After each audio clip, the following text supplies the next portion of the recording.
الرحمن الرحیم. دو شہدائے کرام کی میتیں ڈیڈ باڈیز ایک گدھے پر لاد کر وادی تیرا میں نیچے لائی جا رہی ہیں. وہ ویڈیو بہت وائرل ہے.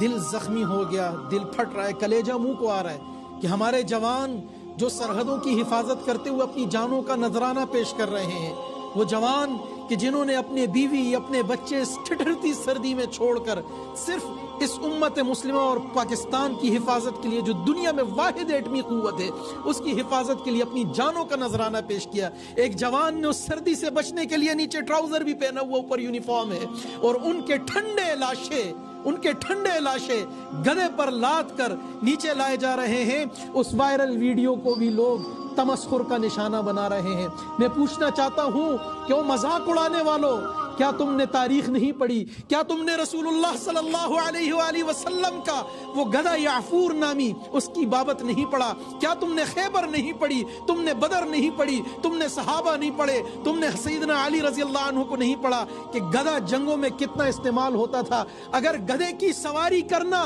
سنت ہے, اللہ کے پیارے حبیب صلی اللہ علیہ وسلم نے گدھے پر سواری کی اور گدھے کو جنگ میں ساز و سامان کے لیے استعمال کیا جاتا, تو آج ہمارے پاکستان کے شہداء کے لاشیں جب گدھے پر لاد کر نیچے لائے جا رہے ہیں تم اس کا تمسخر اڑا رہے ہو. میں کہتا ہوں کہ مردہ ہو چکے ہیں ہم من حیث القوم, مر چکے ہیں ہمارے ضمیر, کہ ہمیں حیا بھی نہیں آتی کہ جنہوں نے جانے ہمارے لیے آج ہم سکون کا سانس لے رہے ہیں, آج جو اپنے آپ کو آگ میں جھونک کر اپنا سینہ گولیوں کے لیے پیش کر کے اپنی جانوں کا نذرانہ پیش کر رہے ہیں, بھوک اور پیاس میں اس بلندی اور پہاڑوں پر چڑھ کر جو گولیاں ہمارے لیے کھا رہے ہیں اور اپنی جانیں دے رہے, اپنی بیویوں کو بیوہ کروا رہے اور اپنے بچوں کو یتیم کروا رہے, آج ہم ان کا تمسخر اڑا رہے ہیں. شرم آنی چاہیے ان لوگوں کو کہ جو اس قسم کا کنٹینٹ وائرل کر رہے ہیں.